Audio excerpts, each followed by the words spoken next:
Hey everybody, welcome back. AFC Northerners. Go on down the line. Hey, Marc Herman, a.k.a. LA Bengal fan on Twitter, repping the Bengals. Dave Greene, Browns guy. Jan David Sutar, Ravens. Chris Atkins, Steelers Nation. There you go. All right, so kicking on down Bengals news. Bengals. It was so depressing. I don't know, but I'm sure all Bengal Nation felt this way. You're watching the New England game and you're going, we should fucking be there, but we're not. I got over it, sort of. Great on our coaches basically started right after the loss to the Steelers. Who's a sad Bengals fan? Yeah, we lost Hugh to Cleveland. Congratulations, you got a great head coach. We lost a defensive line coach, Jay Hayes, to Tampa Bay. We lost Vance Johnson, our DB coach, to Miami. The key for the Bengals is they're doing exactly what they did 2 years ago when they lost Zimmer and Gruden in the same year. By the way, obviously we know how to hire coaches. Both of those guys won their divisions this year in their second season. So that says something about how Marvin Lewis picks coaches. We're promoting from within. Ken Zampese is now our offensive coordinator. We went to Miami, got Bill Lazar as our new quarterbacks coach. By the way, he was the coach under Chip Kelly when Nick Foles had his passing title. He was so great hire. They're talking right now that we've got our most experienced staff. Brought in Jim Haslett as our linebacker coach. Hopefully he can reel in Burfict. And we can get luck with that. You know what? And here's what they're doing. But dirtiest fucking player. They're setting up. They're setting up if we lose Gunther next year. Because if we have another top 5 defense, somebody's going to go after Gunther. Haslett will move into the head coaching job. Once again, it's about continuity. That's it. You don't when you've made the playoffs 5 straight years, you don't want guys having to learn new playbooks. AJ McCarron showed steps moving forward. We don't want a new playbook. Ken Zampese's a great move at the OC. Nice move. Yeah, nice. all right. All right, moving on to Browns. All right, Ray Horton's aboard. Al Saunders is aboard. Pep Hamilton is aboard.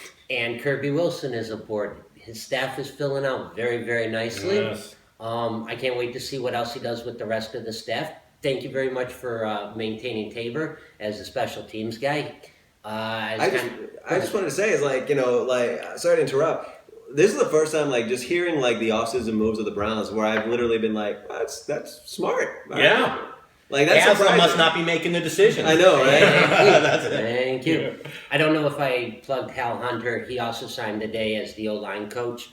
I'd also like to mention Gordon filed his paperwork for reinstatement. We'll find out from the commissioner's office on the 3rd about that. And I would like to give the Browns offensive line a big shout out. Pro Football Focus ranked them the 5th best line in the league. So, sweet. Yeah, it's like all of our teams came in 13 or above. I mean, Baltimore's at the bottom end with number 13. Yeah. And this is a good segue into Baltimore. Cincinnati 8th. Yeah. Cincinnati's 8th. Yeah. Steelers were 10. 11th. 10? 10. You didn't jerk anyone off? Yeah. Anyway. So, Ravens news. First of all, Morgan Cox, Marshall Yanda are now Pro Bowlers. So congratulations to Morgan Cox. I found out about that yesterday. We got a new DB coach, also kind of just like a turnovers coach. I mean, that's what he's really there for, Leslie Frazier. I'm excited about that. And we also picked up Cullen, who... This dude cracks me up. This guy literally got arrested years ago. I think it was in 2009 for being drunk and going into a Wendy's naked and causing a ruckus. Where's the Baconator? Hey, the Baconator. That's what I'm gonna call him for now. Call him the Baconator. What the hell, dude? All right. Hey, you know what? Apparently that's fine. And also, congrats to Ed Reed for landing an assistant coach for the DBs on the Bills. Rex Ryan, also a former Ravens coach, brought him in for that. Really impressive. And also... they hired their first female coordinator. Exactly. So, again, Bills, well done. Applaud you for, making that step. And, I mean, honestly, as far as the Ravens go, there's not a lot for us to talk about on that one. I'm more excited to see what happens in the next couple of weeks because I got a feeling there's going to be some moves made. So, we'll go on to the Steelers-Broncos game. Yeah, go ahead. Get that drink on. There you go. I'm going to start that with the drink. It was a very hard-fought game. Unfortunately, we didn't take this one.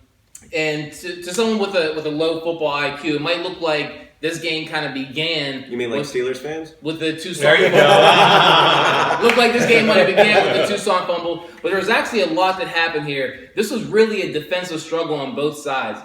The Denver defense held the Steelers to 85 rushing yards only 45 of those came from running backs. Wow. Martavis Bryant chipped in with 40 rushing yards of his own. The Steelers defense held Peyton Manning without a touchdown. That was impressive. Very. 21 to 37. They kept talking about that 222. he's the healthiest he's been in a long time because he's taken so much time off. Could not score against us, not a passing touchdown anyway. Yeah. Also, the Steelers caused the Broncos to commit 6 drop passes, which is the most in the past 10 seasons in the postseason. That's But they've been dropping passes all year. Yeah, exactly. Demarius Thomas got paid, and now he can't hold on to the Yeah, ball. exactly. But you don't, Isn't that always you the don't case? do that, though. You don't do that in the playoffs like this. I agree. Mean, now's when real performers step up to the big stage. That is what should have happened, did not happen. Well, that's exactly why the Steelers did. I got one stat for you. I got one stat for you that says neither team stepped up. It was third down conversion. Denver 3 of 15, Pittsburgh 2 of 12. Yeah. But that's another statement about the defense. Yeah. The defense has showed up. Both defenses pressured the quarterback. They were not comfortable back there. There's not a lot of sacks, but there was a lot of knockdowns and hurries, and that's sometimes more important than sacks. Yeah, absolutely. Speaking of pressure on the quarterbacks, Denver had 3 sacks on Ben. They were all coverage sacks. I mean, he had nowhere to go with the ball. When they showed the replays, everyone was covered down the field. And Ben was holding on to the ball for freaking ever. Seemed But that's like he because had there was all day no back one open. there. Yeah, exactly. There was no one open. This game, I mean, as far as us losing this game, it really came down to a couple of things for me. One was rushing. Me personally, I don't know why Toussaint was chosen as the guy. Togman has had a far better year, in my opinion. During the regular season, his yards per carry were more than twice of Toussaint's. I just don't know why they picked him to really bear the brunt of the carries in Because this Mike game. Tomlin's a horrible coach. Well, now you know how I felt with Jeremy Hill. I mean, here's a guy with fumbling issues, and he's got the ball with 90 seconds left. I'd rather have Rex Burkhead from special teams in there. No idea why. Maybe that they was would the have case. wanted Tomlin to try to trip the receivers. I don't know. We'll try it next season. We'll try it. Whatever they say. He would have had to moonwalk his way back onto the field to trip somebody.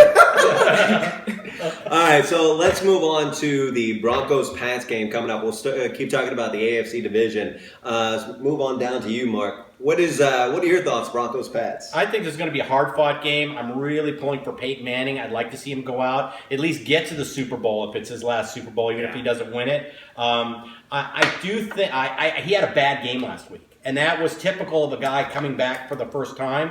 I don't see him having another bad game, although I do think they do have red zone issues, Denver. I've got Denver winning at 22-20, and I've got them for 5 field goals and a touchdown.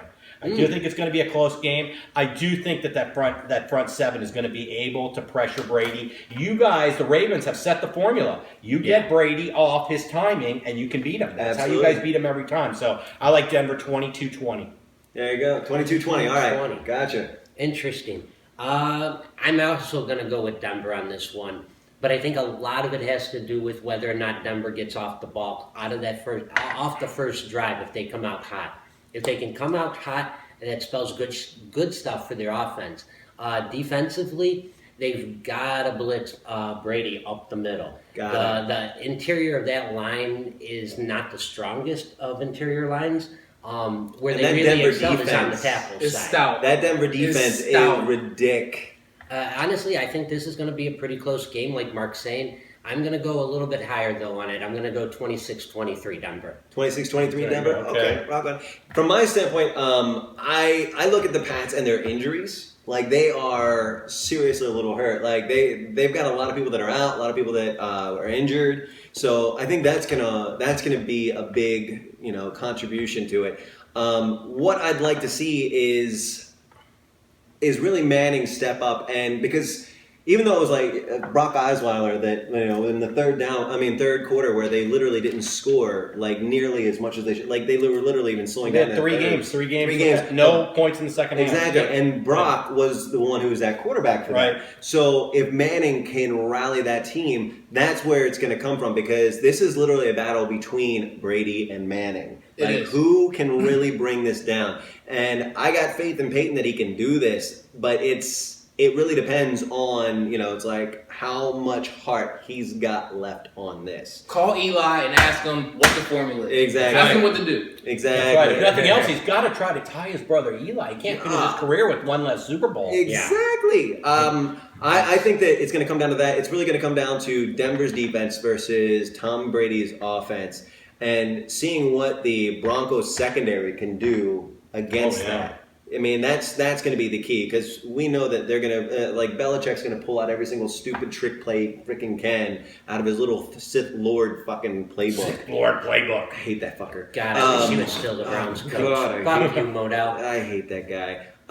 So for me, I think it's even going to be lower. I think it's going to be 14-10 Broncos if they don't regress in the third quarter. That's okay, there you go. What about you? I'm also going to take the Broncos for two reasons. One, huge fan of Peyton Manning. Two, absolutely hate the Patriots. So I'm just going to kind of try to will this one into happening. And just kind of echoing what everyone else said, I mean, this is really going to come down to Brady and Manning.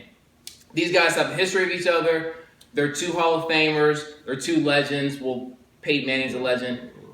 Brady's a legend. Brady's a legend. Brady, you gotta look at him. He's a legend with an asterisk. Asterisk. Yeah. Huge asterisk. Like the biggest asterisk. Huge asterisk. But these guys do have one thing in common, which is their kryptonite. These guys cannot get knocked around a whole lot. These guys are not Ben Roethlisberger. They can't get knocked around a whole lot. They're not Flacco either, so... How's he been the past couple weeks? Well, let's see. He did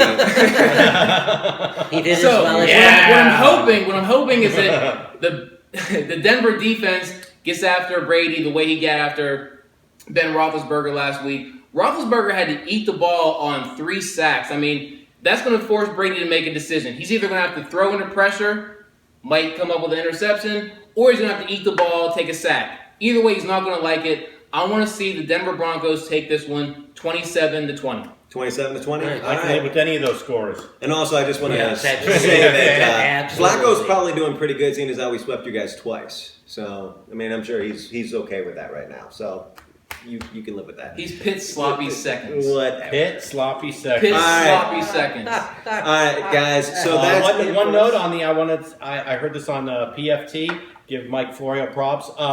The Cam Newton, Carson Palmer matchup is the first time in NFL history, and I can't believe this, but the first time in NFL history, 2 Heisman-winning quarterbacks are facing each other in the playoffs. Right. It's unbelievable. I can't believe that's never happened. That's crazy. It's you taking think about Heisman-winning quarterbacks, quarterbacks. you figure, but it's the first time ever 2 Heisman-winning quarterbacks are facing each other. So that's going to be a shootout right That's there. going to be such That's a good 35-28 ball game. Yeah. Arizona, by the way. I wore the Palmer jersey for I want to see. I think Arizona's going to take this one. Yeah, I want the Cardinals to take it. I'm sorry, Panthers fans, nothing against you, but I'd like to see the Cardinals go in. All right, guys, so that's it for us here at AFC Northerners. So you're going to be hanging out at 5 Line? I'm not going to go to 5 Line, but I've got to work. But if you want to get some great pizza and some sausages, 5 Line Taverns, Bengals West crowd if they're there. Yeah. That's where they meet. Yeah. But great obviously bar. no Bengals this week. Great place. Awesome. You're going to be hanging out? I will be watching the first half of the ball game at home, and I will be at the Employment Center. As all Browns fans are. You're gonna kill me after this. Factory of sadness. Here's the thing. After we cut, like he's literally gonna be like, "What the fuck are you saying?" Like he's gonna be so pissed. For me, it's like I'm gonna be busy on working on some stuff for the AFC Northerners. But if you're a Ravens fan, you're always welcome in LA at Happy Endings Bars, where our Ravens roost, the West Wing is. Come hang out with us. We love all of our Ravens peeps. And what about you, Playboy? I'm going to watch this game somewhere I can easily jump off a cliff if the Patriots happen to win. He's going to be on the 5th floor at the Econo line across the street. He's going to find the tallest Hooters that he can to jump off. Real quick, I forgot to say this last week. I should have ended last week's show with this. Thanks, Mom, for the cookies. These guys ate their Roethlisberger's cookies and thank you. They loved them. Actually, loved them. Dude, the sugar really cookies were really good. I'm not gonna lie, they were really, really good. All right, guys. Again, from us here at AFC Northerners, we're gonna sign off as we always do with "Fuck the Patriots." Have a good one, guys. See you next week.